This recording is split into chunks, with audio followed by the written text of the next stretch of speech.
There is a path. It is admittedly a narrow path. But I would tell you, Seth, that there are a lot of people who are supporting me. We have a strong grassroots movement who believe that we have got to stay in order to continue the fight, to make the world know that we need Medicare for all, that we need to raise the minimum wage to a living wage, that we need paid family and medical leave, one of the crises that we're dealing with right now, that we must address climate change and education, all the issues that we have been talking about. Campaigns are an important way to maintain that fight and raise public consciousness on those issues. So that's, I think, one of the arguments for going forward. So what you just heard there was Bernie Sanders last night with Seth Meyers, on Late Night with Seth Meyers, and they were talking about why Bernie Sanders is remaining in the 2020 Democratic presidential primary. And I think this is a great clip and a great broader interview because it highlights the reasons Bernie is staying in.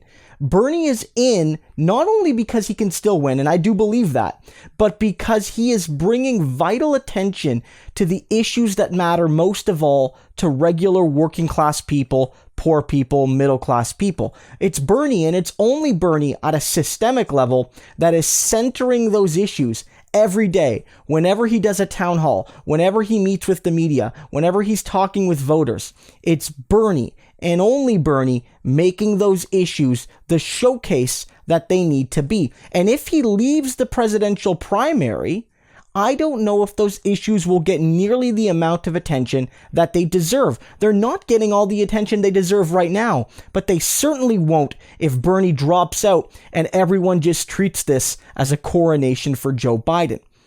Bernie Sanders admits in this clip, and I don't think he's wrong, I think he's 100% correct, that the odds of him winning are smaller now than they were before, because Joe Biden, since Super Tuesday at least, has had all of the momentum. He has won most of the states and most of the delegates on and since Super Tuesday. And that means that unless something changes, Bernie starts winning some of the upcoming states by large margins, he won't be able to come back. But none of that makes this impossible. The narrow path is still one that you can traverse. Bernie's narrow path is not closed off yet.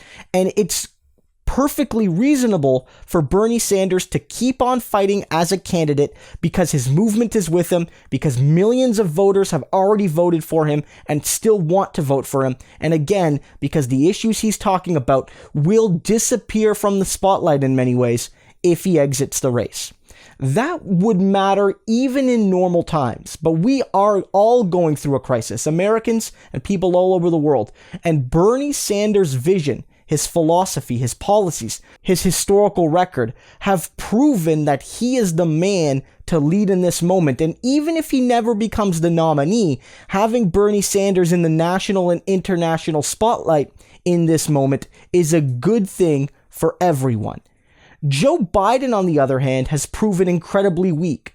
His cognitive decline and dementia have proven him weak, but also it needs to be said that his traditional neoliberalism has made him woefully unable to actually address this current crisis with any sort of clear and convincing vision of how to go forward.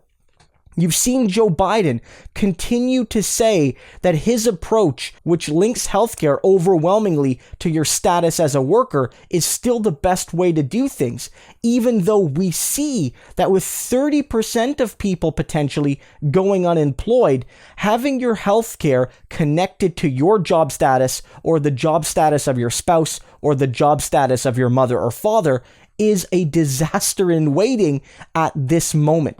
It was always bad. Joe Biden's healthcare plan would leave 10 million under the best of times without insurance. What do you think it's going to look like during these sort of times? And so more and more regular people, but even neoliberal media, are starting to ask the question, if only rhetorically, wouldn't single payer be the sort of policy we need right now?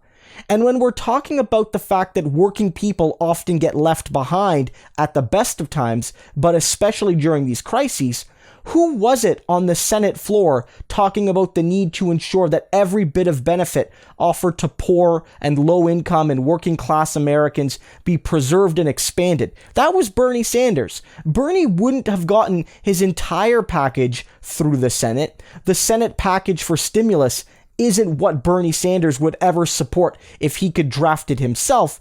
But as much as he could, Bernie took the time and took his message, took his position with the view towards defending the most needy, the most vulnerable, the most marginalized people in the United States, and said, we are not going to leave them out fully as we give $500 billion to the richest corporations, the most powerful people, and the most powerful institutions in the United States. And that was Bernie Sanders.